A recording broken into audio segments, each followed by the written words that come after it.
Hi, I'm Guy Lawrence, and you are listening to the Guy Lawrence podcast. If you're enjoying this content and you want to find out more and join me and come further down the rabbit hole, make sure you head back to guylawrence.com.au. Awesome, guys. Enjoy the show.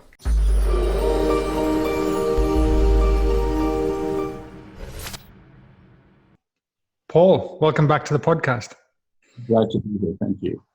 It's been interesting since I met you on the podcast last time I interviewed you. I started following you on Instagram and just watching your movements. And boy, you seem to travel a lot, and you're doing a lot of workshops at the moment as well. I do. I travel about 3 times a month. I'm Yeah. doing work. Yeah. And I was fascinated as well because from somebody that holds workshops my end, but it clearly seems that there's a lot of people coming to your workshops. I mean, there's big crowds coming in.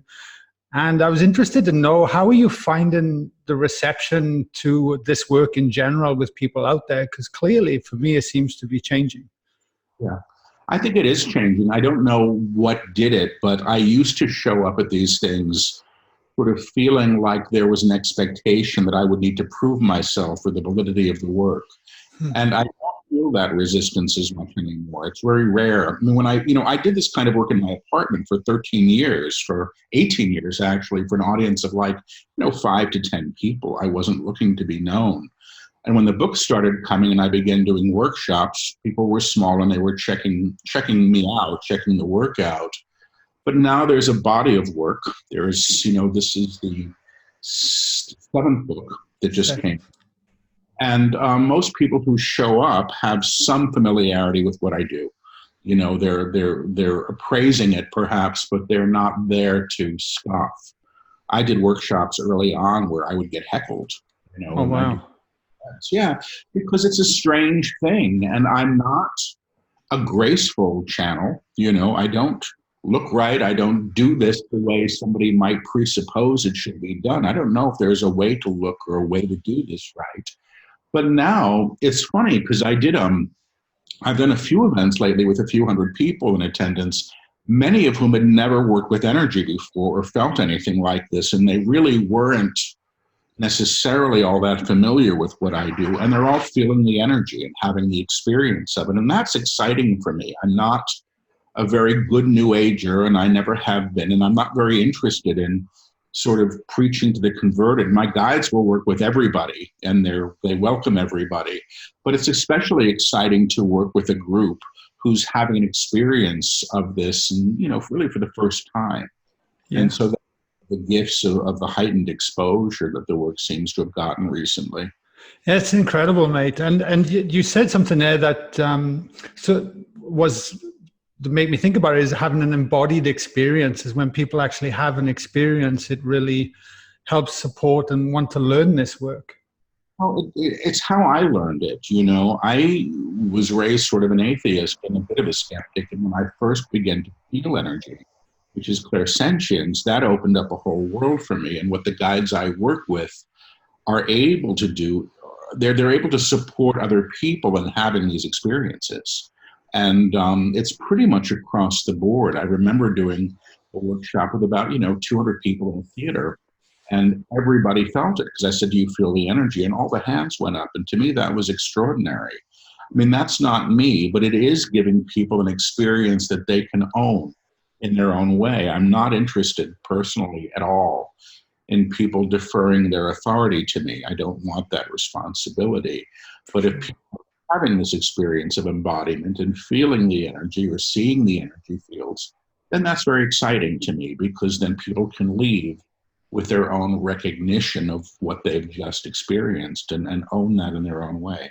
Yeah, beautiful. Well, what do you think it is about a collective group of people coming together to then experience this energy start to move? I don't know. A lot of people come, I think, to hear the guides or to have an experience of a channeler or channeling, or they've read the books and they want to check it out in person without really knowing that what's going to happen is going to be a real interchange of energy. And the guides get people in the workshops working with one another, either in pairs or sometimes they'll split the room in half. and have half of the room sending energy to the other half of the room. And, that's, to me, the exciting part. The lectures are great. The books are great. I mean, it's all context. They're bringing through their teaching sequentially, one after the next step. And it's crazy how much material there is now. But they've said often that the books operate on two levels. They're the words on the page, which provide an intellectual context, but that the real book is the energy that informs the words. And people are often feeling the energy or working with the energy and having the experience of it as they're reading or listening to the audiobooks. So the live events are operating in a somewhat similar way, except people are having the ability to sort of do it, practically do it and feel the ramifications of the work on, the energetic field of the rest of the room. I mean, that's what's really sort of startling to me about this. And really, for many, many years when I began channeling, I wasn't that interested in the information that was coming through. And I would dismiss it because it was coming through me in the early days. Who the hell was I? But you couldn't fake the energy. There was no way. I mean, the energy was profound. And I like to get high on the energy. I wasn't getting high on anything else anymore. And I became a bit of an energy junkie. I loved it. And now, to feel that level of vibration in a large group is extremely exciting because, it just fills the space. It's a wonderful experience. Yeah, it's huge. It's huge. And just on a personal note, I experienced that energy many years ago. And once I had a reference point, it changed everything. And then I started looking, never in a million years did I think I'd have a podcast on top of, having conversations like this. But then it becomes quite normal after a while. It does. Yeah. It's just part of the way everything works. Yeah, absolutely. So why a seventh book and why Beyond the Known? Well, every time they finish a book, I think that there's nothing else for them to say. And I think that they've said it all. And I felt that way ever since the first book. In retrospect, I'm beginning to feel that the first 6 books were preparatory to this series and what they're really teaching now, which is embodiment at a whole other level. And the ramification of being in this higher octave that they describe on the manifest plane, and how, reality itself can be translated or lifted by one who's sort of holding that level of frequency themselves as their natural state of being. At the very end of the 6th book, they invited all of their readers across a threshold. They say, everybody's welcome, welcome, welcome. And I'm going, what's this about? And I had been told in a reading for myself when I was channeling from somebody who was asking me questions, saying, what's sticking with Paul, or where's he at? And they said, Paul's job is to hold the door open for other people, which I actually met with great dismay. That's not what I thought I signed up for. But, they said that was what I had agreed to. And at the end of the Book of Freedom, the 6th book, they said, everybody's welcome to cross this threshold. They said, Paul, you're welcome too. Now you can come. And it was at that moment that I realized perhaps what they meant was that the books were the doorway. The books were a doorway for other people. And I was holding the space as the channel to bring this through. And now I get to sort of have more of my own process. But what they're teaching in Beyond the Known is really what exists in what they call the upper room. And the upper room, they say, is the kingdom. And they define the kingdom as the awareness of the divine in all manifestation. And they say it's present here, it always has been, but you have to have, the eyes with which to see it, which really means the level of alignment, energetic accord to be able to hold it. And they completed Beyond the Known Realization, which is the first book. And since then, they've completed the 2nd book in the trilogy, which is Alchemy, which will be out in August. And I have no idea what the next book is going to be. I know there's one due, and it's a trilogy. And they're quite aware of that because this is their series. But where this is going at this point is truly beyond the known for me. as well. Yeah, and I'm fascinated about the terminology about the upper room, and I would love to explore that a little bit more. And how can you make that tangible for people listening as well? Because I kind of almost envisage like there's a glass ceiling or something holding us back, and then we need to break through. They said in the Book of Freedom, I mean, they say it's a bit like having a dropped ceiling. And, you know, the claim that they make in the Book of Freedom is, I am free, I am free, I am free. And they say that that's claimed by the true self, the aspect, the divine self that knows it's free, is not contained or constrained by the legacy of history and what we've been told that we're allowed. And they do say it's as if you're breaking through a ceiling to what exists beyond it. But the metaphor that's helped me the most is the musical ones that they use. And they say that we're existing in a shared octave. That's how we're all operating, right? And an octave has high and low notes. And they say any piece of music can be played in any octave into infinity. And what they're doing in this work is lifting us or transposing us as a tone, as a piece of music, to express in what they call the higher octave or the octave above. And they talk about vibrational accord often, and they've said it as long as I've been doing this. They would say accord ACCORD or ACHORD is in a piano.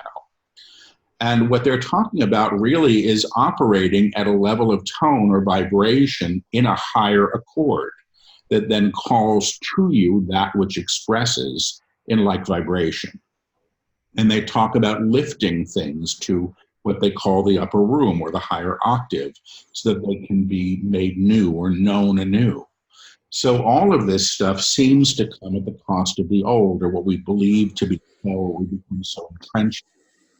And they're clear on this stuff. I mean, they say, if you look around the room you're in right now, everything that you see was named by somebody who came before you, and the value that things have is impressed upon these things by you or by the culture of your birth or by, you know, the times that we happen to sit in. You know, it's better to be this than that. And so this is sort of this shared construct of the octave of experience that we know. But they say, ultimately, there's only one note being played in the universe, and it's being articulated in different form. So they're really saying, finally, that everything is source or God or whatever you want to call that power, that, you know, vibration, whatever you want to name it as. Everything is that outpictured in different ways, and it's all in tone or oscillation. And as you lift to the higher octave, you begin to have the experience of that and then call to you or lift to you what expresses in lower octaves or lower vibration. And they say that's how the kingdom is claimed. So we bring the kingdom into manifestation through holding the octave. They say, actually, if you really do this work, you become a doorway or a portal or a bridge to the higher, you know, for the world that you're expressing through.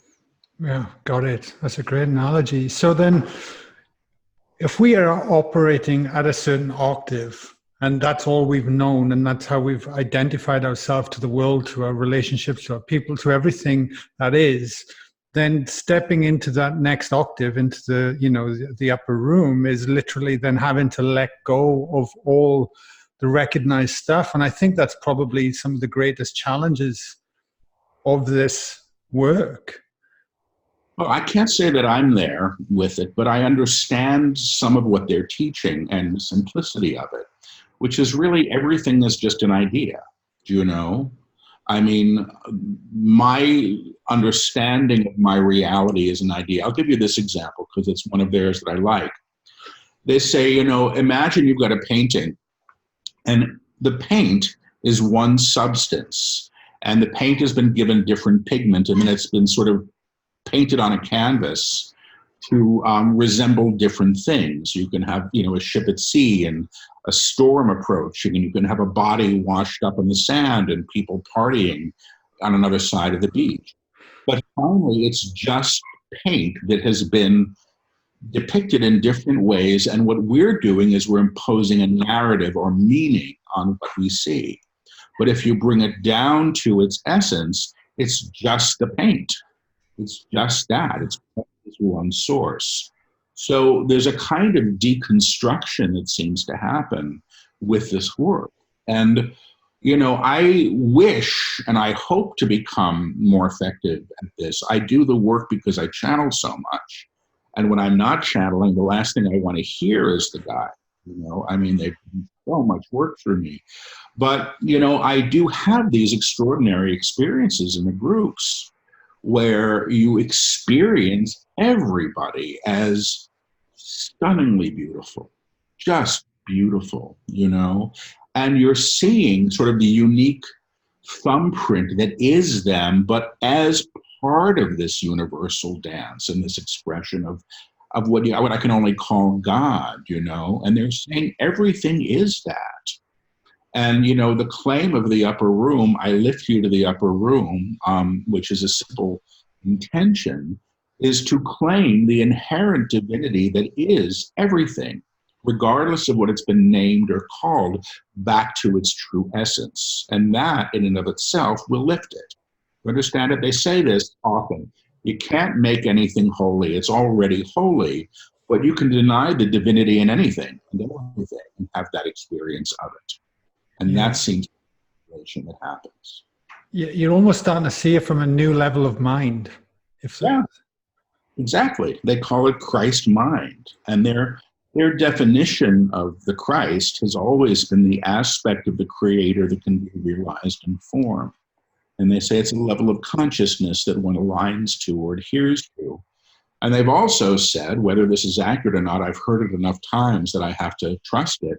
They say this is the highest level of alignment one can maintain and reach while one still holds a body, because the body is still, moored, in form, but that we're able to lift in vibration, physical form as well, and consciousness. And these are these claims they work with. I know who I am in truth, which is identity. I know what I am in truth, matter. I know how I serve in truth, expression. And they say what is true is always true. And the divine self, as you, always knows who it is, what it is, and how it serves. And the realizing of that is the work of this book. Yeah, beautiful. I'm intrigued. Like, how do you, on a personal level, then, because you're working in this field, you're working with this energy. There's a constant unfolding for yourself on a personal level, surely, and having to let go of the old. Well, I struggle with it, truthfully. My biggest challenge with this work has always been that it comes through me. And I'm the guy that complains about not getting a date, or to lose all the weight, or, I have all this stuff.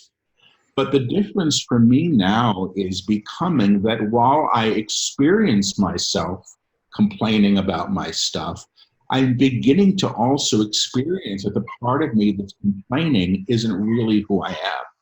It's the idea of who I've been sort of reiterating itself in an ongoing way. And that's, that's the big change as of recent. Like, I know I'm not the mask, but I still experience the mask. My little dog has a toy, and I'm going to have to yell at her, or I'm going to go crazy for the rest of this interview. So 1 second, Lily. No problem. Lily, come on. You can come up. Come on up. Oh, there's Lily. Oh, there you go. Hello, Lily. Two of us. I'm back. No problem. So So in essence, then, when you're dealing with the unknown in yourself and having to let go of the identity. Yeah. Well, I am, and it's ongoing. I don't know.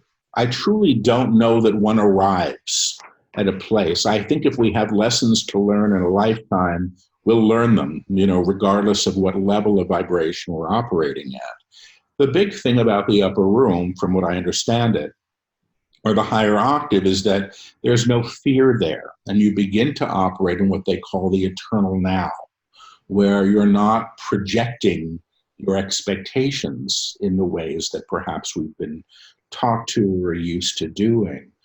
So, my own experience of this, which is ongoing, has been deeply challenging. The book that followed Realization, Alchemy, was one of the hardest experiences of my life, truly, because they talk in that book a lot about the transition between the lower octave to the higher, and what one does release. And what one is basically releasing is the mask one has relied upon to negotiate reality. It's the way we do commerce. I'm a white guy in my 50s. I live in New York City. I went to this school. All of these ways of knowing the self, which have some validity, but the guides would say, that's not who I truly am. You understand? I'm not my age or my body or my gender or, the religion of my family or the time that I was born in. Those are ways of knowing the self, and they're all opportunities to learn. But what they say in the next book is, the masquerade is over and the masks are coming off. And when the mask comes off, the mask that I've operated with, what is often revealed are all of the things that the mask has been hiding or covering, my fear, my shame, whatever it may be. And that stuff has to be exposed in some way in order to be healed. And the guides say, nothing gets healed by burying it or denying it. The very first book, I Am the Word, the guide said that humanity was at a time of reckoning. They said a reckoning is a facing of oneself and all of one's creations, and that everything that's been created in fear needs to be reknown in a higher way. And so the translation or transposition, perhaps, of one way of knowing the self to another seems to be the journey that we undergo as part of this. I don't think it's magic. I don't think it's a magic wand. I don't think this is about, having all of your dreams come true the way you think they should. I think this is actually a very different teaching about knowing who you truly are in agreement to the source of all things. And, maintaining identity, but a rearticulation of identity, a different way of understanding who and what one is, and consequently who everybody else is as well. And that's a huge leap. So I feel like I've begun this process in a different way through this new series, but I don't know if I will succeed. And all I can sort of trust is what the guides say is that, you're not the one that does this at the level of the personality self, or as they say, the small self. They've said a million times, the small self isn't the one who becomes enlightened. That's a poor paradigm, So, Yeah. yeah, No, it makes complete sense what you say. And there's so many little things that are sparking off in there. How would you describe then the small self to the larger self?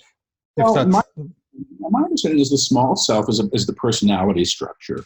The guides have used the word ego maybe 5 times in, I don't know, all the years that I've channeled. It's not a word that they use, but their language is fairly traditional and archaic, and, occasionally somebody will throw out a new age term or idea, and I don't get any response from them at all because they're dealing with different language and different meaning and different vocabulary.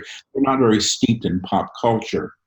But the personality self, they say, is an amalgamation of identity. Who you are, what the parents said you were, what the teacher said about you. It's your idea of who you are in space and time through the culture that you're born in or have chosen to learn through. I mean, all of these things create a construct. And the construct operates a little bit as a mask. And the mask is how we negotiate. And also, it becomes an opportunity to learn. So there's nothing wrong with personality or the small self. It's kind of what we came to work with. But what the guides are teaching is that's not who you truly are. It has its validity, but really it's just an idea. And the eternal self or the true self, which is, they would say, I think, the expression of the God within, that's who you truly are because it's who everybody is. You see, what we've done is we've created this world that's operating in separation. And they say, separation from one another, and that's actually created separation from source. They say it again and again and again. You can't be the light and hold another in darkness. It's just not possible. Hmm. It's the hypocrisy, unfortunately, now of many religions. We have it right and you have it wrong, and that's that, and all of this division that we see in the world right now. And so that's what we're learning through. And the guides say, if you want to keep learning through that, you can. You can learn through blowing yourselves up to kingdom come as a world. You'll learn, and I don't get any judgment about that. I just feel it doesn't need to happen. And there's great opportunity now for unfoldment and realization. And people I hear from them and from others as well, people are waking up all over the place. And part of the reason we're waking up, I think, is that the structures that we've been taught to count on seem to be failing us. And it's asking us to then question how we've invested in a reality that, I don't know, like the guides say, they say no one is higher than the next. And the moment you think you are, you're below. That's what you've done. They say some things like, the millionaire and the beggar are both learning lessons of abundance in different ways. And it's you that makes one better than the next. They're just different ways of learning and different ways of having experience. So, we've been perpetuating, I think, this legacy of separation that actually has opportunity to begin to release.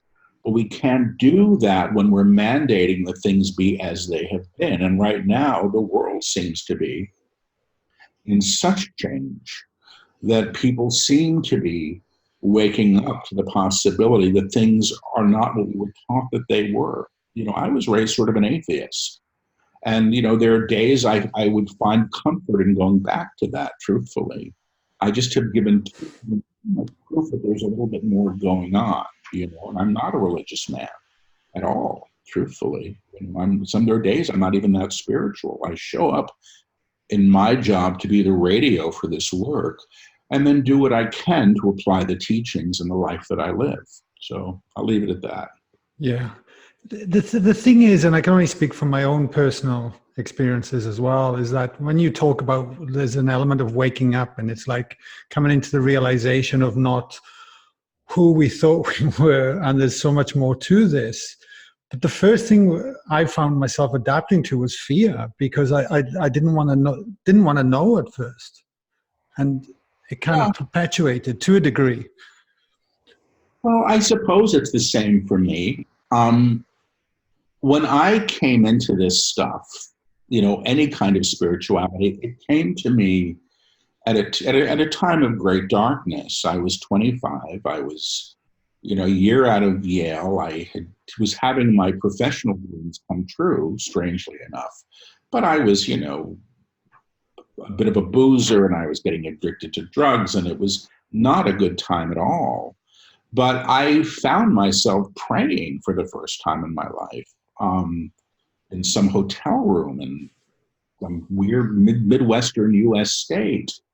And it was the first time I think I did it. And I heard a voice 3 days later telling me to get my act together, which really threw me.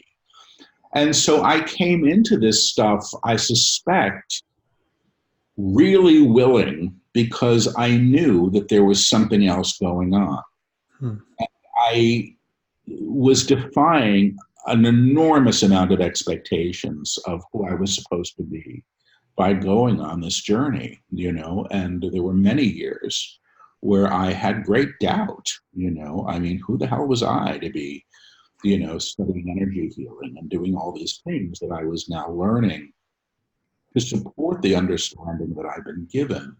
And I now see them as essential. So that fear isn't present in the way that it was. I think there are other fears that come up, and those are deeper issues that I probably hold about, the world and how safe it is to become visible, as someone who does this kind of thing with a world that, can scoff very, very easily. But I don't know that this is necessarily a graceful transition for most people. It really is kind of, for me, going from living in a world where there was no such thing as God or whatever you want to call God to one in which perhaps there was the equivalent of moving to another planet. The rules were that it just meant to me that nothing was as I thought that it was. And I was kind of right back then when I was in my 20s. And for whatever crazy reason or masochistic reason, I've continued on this journey. And now there's all of these teachings, which I didn't plan on or expect. When I was about 31, I had a teacher who was a healer who said to us in class, everybody asks for one thing, you're going to get it. Write it down very carefully.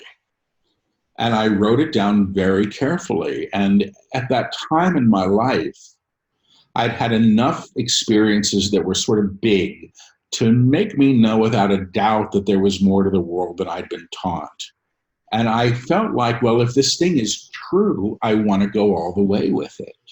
And that's kind of what I asked for in retrospect. I mean, I suppose there was great innocence in the asking and maybe no humility at all. But I thought, well, why not?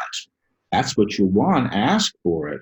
And some days I think the books are a way for people, not necessarily for me. I may not be the one, where the Christmas lights all turn on at once. But I understand my role in this at this point, and that I am benefiting from it in meaningful ways. Yeah, it's really great to hear you say that. Thank you, Paul.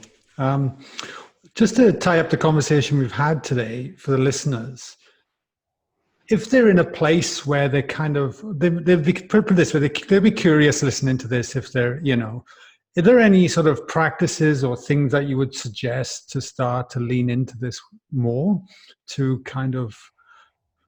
Well, I think, to lean into the possibility of a spiritual life, I think one has to ask for it. The guides that I work with don't override free will. They don't tell me what to do. They don't tell other people what to do. There's nothing in the books that I know of, or is that come to mind, where they're being directed and saying you have to, because they honor our ability to choose. It's a gift. Free will is something that we have.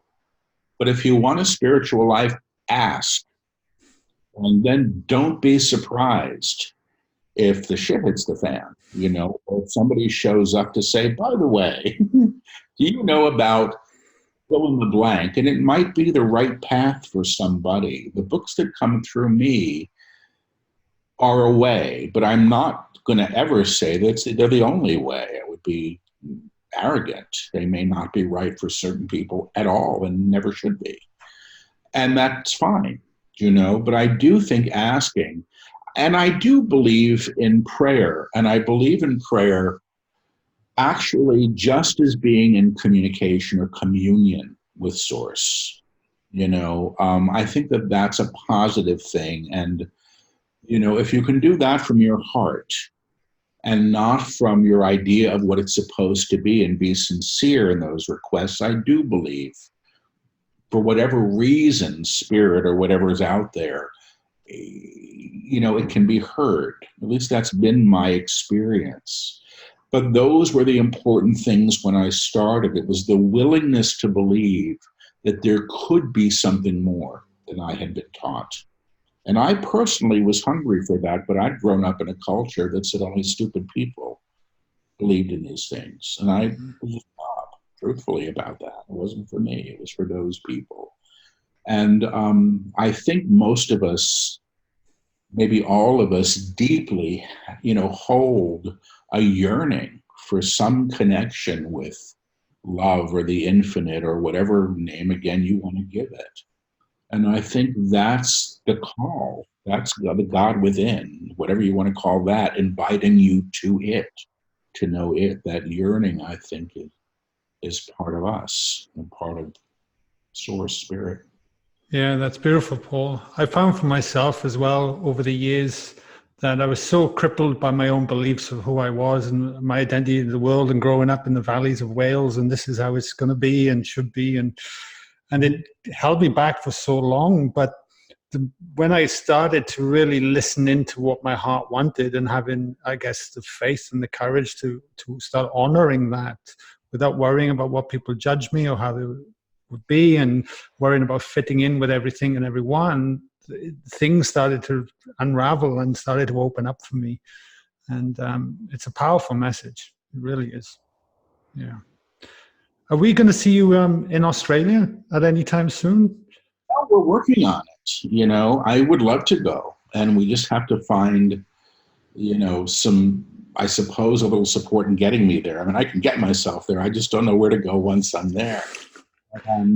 My team, if you want to call it, I hate saying my team, but the guy that I work with who sets up my events knows that it's on the agenda because we're getting a lot of requests to come.